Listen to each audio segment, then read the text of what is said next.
Let's just be honest right out of the gate here. The modern economy, it's loud, it's intensely competitive, and frankly, it can be pretty intimidating.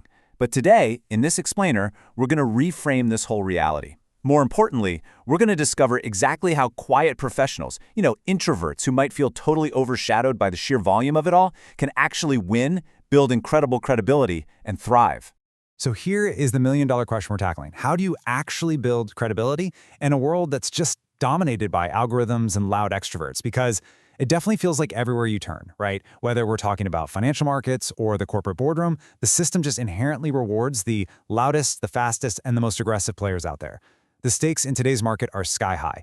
And if you're someone who struggles with social anxiety, or you just prefer quiet, deep work over forced small talk, well, it can feel like the deck is totally stacked against you. But as we'll see today, that is absolutely not the case.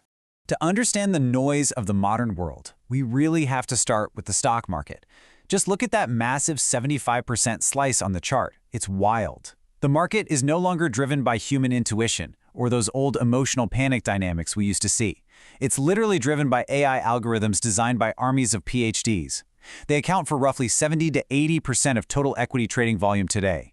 They don't read a scary headline and panic, they process millions of data points and react in milliseconds. So this creates a robotic, incredibly noisy baseline. Trying to compete as an individual stock picker relying on your gut, it's basically bringing a knife to a laser fight. No way you win that. And honestly, that perfectly captures how the broader economy has shifted.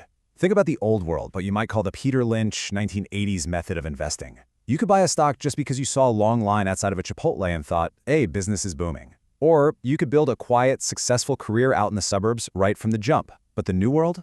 Entirely different beast. Financial success now favors passive index funds to counter all those algorithms. And career success increasingly requires you to move to incredibly dense, loud cities while you're young.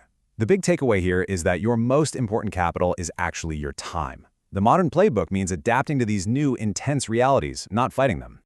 To really ground the harsh reality of navigating this new world, let's look at this specific number, $1,900. This is from an anecdote Scott Galloway shared about his early days in New York City. He and two other guys split a one-bedroom apartment for $1,900 a month. He literally slept in the living room, another guy took the entryway, and they pooled their $25 late-night dinner vouchers just to afford cabs and have a little fun. It's a perfect example of the grueling costs and the sheer physical discomfort of getting established in these necessary urban centers. I mean, it is expensive, and it is hard. So you're probably wondering, why do it? Why suffer through sleeping in a living room in a painfully loud city? Well, it's because of this staggering statistic right here. 2/3 of all economic growth happens in just 20 cities. If you are an economic animal, you absolutely must get to the city when you're young. The density of ideas, the capital, the creativity, is just unmatched. Ideas need to literally bump into each other. Now you can leave later when you have kids and your priorities shift. Actually, most people do. But that initial urban grind is a fantastic, almost mandatory training ground for building a foundational career network. And that intense macro environment begs an important question for us. How does someone who naturally shrinks away from this kind of noise actually navigate it and come out on top? Let's get into section 2, the introvert's advantage. Okay, this quote is incredibly revealing. I'm paid to be an extrovert, but I'm actually an introvert. This is an admission from Scott Galloway himself, a highly successful, very outgoing seeming leader. It proves that a lot of the people you assume are natural extroverts are actually just playing a role to survive in these hyper-competitive spaces. Back in his consulting days, establishing a proxy father-son relationship with CEOs meant spending 6 hours on a Sunday playing golf or engaging in endless, forced banter. And the truth? It is completely exhausting if it doesn't come naturally to you. Sure, you can fake it when you're young and hungry, but it's definitely not a sustainable long-term strategy for an introvert. Notice the stark contrast between these two approaches. Over on the left, you've got traditional extrovert networking, the golf games, the shiny suits, the aggressive managing up. It's basically playing the corporate game in the loudest way possible. But on the right, that is your actionable playbook, introvert networking. It's about writing thoughtful emails. It's about data-driven preparedness and managing sideways and down. There is a really graceful, dignified power in this approach. You absolutely do not have to be the loudest person in the room to build incredibly deep, sticky relationships. In fact, you can master very specific alternative mediums to bypass that forced banter altogether. If you aren't comfortable being highly social in person, that's fine. You can be incredibly social and thoughtful in different mediums. Take the time to write a beautifully crafted email. Send a physical congratulatory card when someone gets a promotion. Forward relevant research to a senior executive to show, hey, you're actually thinking about the business. Be the person who listens more than they speak, but always shows up armed with data. What you're doing is communicating your immense value non-verbally through your robust work and your measured kindness. And this naturally leads us to what is arguably the introvert's ultimate secret weapon in the workplace, becoming a player coach. Look, introverts might find managing up to intimidating, high-powered CEOs absolutely exhausting, but they are often phenomenal at managing sideways and down. A player coach doesn't just hand down a performance review from an ivory tower, right? They actually sit alongside junior employees to actively instruct and guide them. Because introverts are often way less intimidated by junior staff, they can form incredibly strong alliances and fierce loyalty just by focusing their energy right here. Let's break down exactly how you execute this, step by step. Step 1, literally pull up a chair and sit next to them. Step 2, show, don't just tell. Instead of saying, hey, you need to edit this better, you say, let me show you exactly how I would do this. Step 3, give robust, supportive feedback. Young professionals need a lot of watering and praise.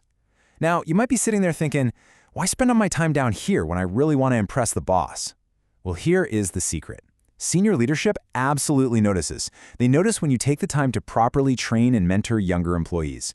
It builds your credibility immensely, and you didn't even have to pitch yourself to the CEO once. Think about it this way. Your career strategy should actually mirror a sound financial strategy. Just like you shouldn't put all your money into risky stock picks trying to beat those PhD-designed algorithms, you shouldn't waste all your energy trying to fake being an extrovert.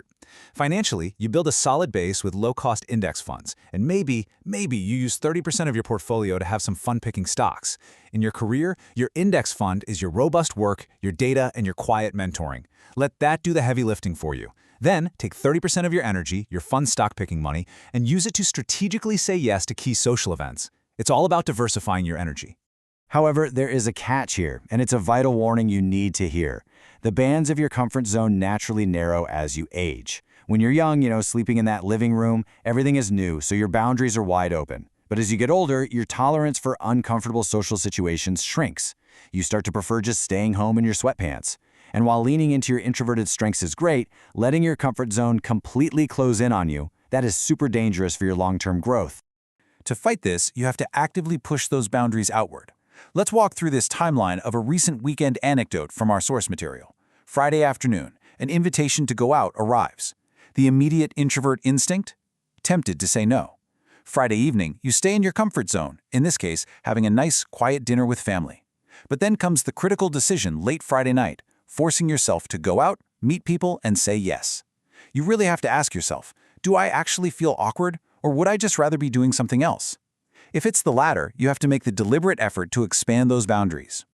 The modern economy might be loud, it might be heavily algorithmic, and yeah, it might seem completely designed for the extroverts. But there is profound power, grace, and dignity in the introvert's approach. By mastering alternative mediums and diversifying your energy, you can absolutely command a room without ever having to shout. So I'll leave you with this challenge. Tomorrow, will you keep trying to be the loudest voice, or will you let your robust work speak for you?